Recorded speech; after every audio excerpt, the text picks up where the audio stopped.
Yes అట్లాగే వి ప్రకాష్ గారు కూడా జాయిన్ అయ్యారు. కాటిసాని గారు, ఇప్పుడు గ్రీన్ ట్రిబ్యునల్, నమస్కారం, గ్రీన్ ట్రిబ్యునల్లో స్టే ఉంటే మరి టీడీపీ దాన్ని ఆపింది అని మీరు గ్రీన్ ట్రిబ్యునల్ స్టే లిఫ్ట్ చేయని ఏం చేయరాదు కదా ఆ విషయంలో, రాయలసీమ ప్రాజెక్ట్ విషయంలో? మీకు ఒకటి చెప్పాను, జగన్మోహన్ రెడ్డి ఉన్న నాళ్ళు ఆ ప్రాజెక్టు జగన్మోహన్ రెడ్డి ముఖ్యమంత్రిగా ఉన్నంత ఎలక్షన్ కంటే ముందు వరకు పోతిరెడ్డిపాడు దగ్గర పని జరిగింది. అంటే స్టే ఉన్నా పని చేశారు, స్టే ఉన్నా పని చేశారా? అంతకు ముందు పని జరిగింది. ఇట్లా మీకు ఒకటి పని చేసినారా పని చేయలేదనేది ఒకటి పక్కన పెడితే, అంతకు ముందే ఇప్పుడు రాజశేఖర రెడ్డి అన్నప్పుడే 44,000 క్యూసెక్లకు దానికి తీసుకొని పోయినారు.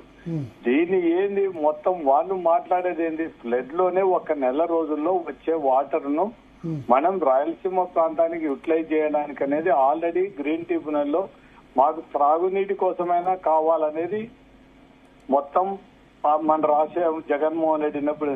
ఇప్పుడు వీళ్ళందరూ కూడా అక్కడ మొత్తం ఉండేప్పుడు చంద్రబాబు నాయుడు 2014 నుంచి 2019 వరకు వాళ్ళు తెలంగాణ వాళ్ళు ఇష్టం వచ్చినట్టు ప్రాజెక్టులు కట్టినా కనీసం దానిని అడ్డుకోవడం కానీ ఏం చేయలేదు. జగన్మోహన్ రెడ్డి కట్టడాన్ని మొదలు పెడితేనే తెలుగుదేశం నాయకులందరూ కలిసి తెలంగాణ వాళ్ళతో ట్రిబ్యునల్లో గ్రీన్ ట్రిబ్యునల్లో వేపించి నేషనల్ దాంట్లో వేపించేసి నిలబెట్టేసి వాళ్ళు ఇప్పుడు right okay Jaganmohan Reddy government ఓడిపోయిన తర్వాత చంద్రబాబు నాయుడు ఎందుకు మొత్తం గ్రీన్ ట్రిబ్యునల్లో ఉండేదానికి లాయర్ను పెట్టకుండా ఎందుకు చేసినాడు మొత్తం అనేది ఒక్కసారి చంద్రబాబు నాయుడు కూడా చెప్పాల్సిన అవసరం ఉంది. అంటే రాయలసీమను అన్యాయం చేయాలని. ఎంత పర్సెంట్ వర్క్స్ అయినాయి జగన్మోహన్ రెడ్డి ఆయనలో రాయలసీమ ప్రాజెక్టు? 80% దగ్గర అయింది వర్క్. 80%. ఎన్ని టీఎంసీలు తీసుకువస్తుండే ఒకవేళ అది కంప్లీట్ అవుతే కనుక? అడిషనల్ కంప్లీట్ అయితే ఇప్పుడు మీరు ఒకటి వీళ్ళందరూ కూడా ఆలోచన చేయాల్సింది ఒకటే, సముద్రంలోకి కలిసిపోయే ఫ్లడ్ వాటర్ ను ఎట్లా కూడా ప్రతి సంవత్సరము ఫ్లడ్ వాటర్ ఒక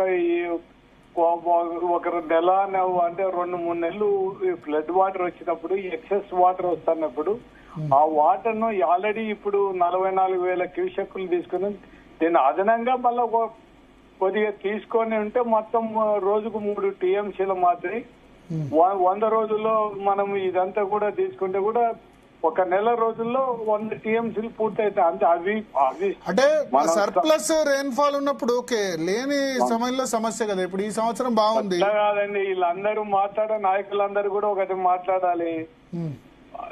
రాయలసీమ ప్రజలు భూములు నష్టపోవాలా, మొత్తం ఊళ్ళు కాల్ చేయాలా, మాకు నీళ్లు వాడుకోవడానికి అధికారం ఉండదా చెప్పండి?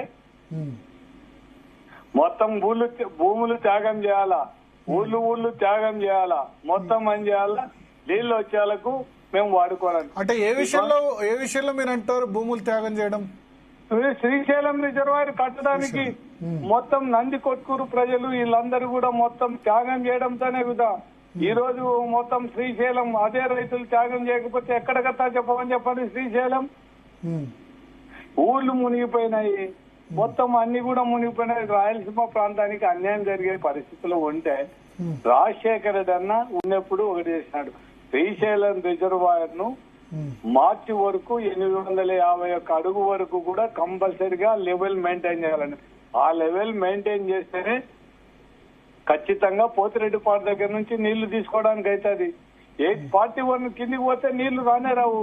రాయలసీమ ప్రజలు అన్యాయం అయిపోతారు. కర్నూలు, కడప, నెల్లూరు వీళ్ళందరూ కూడా చెన్నైకి కూడా నీళ్లు పోవడం కష్టం అయిపోతుంది. ఓకే, ఒకసారి వి ప్రకాష్ గారు జాయిన్ అయ్యారు మనతో పాటు. వి ప్రకాష్ గారు.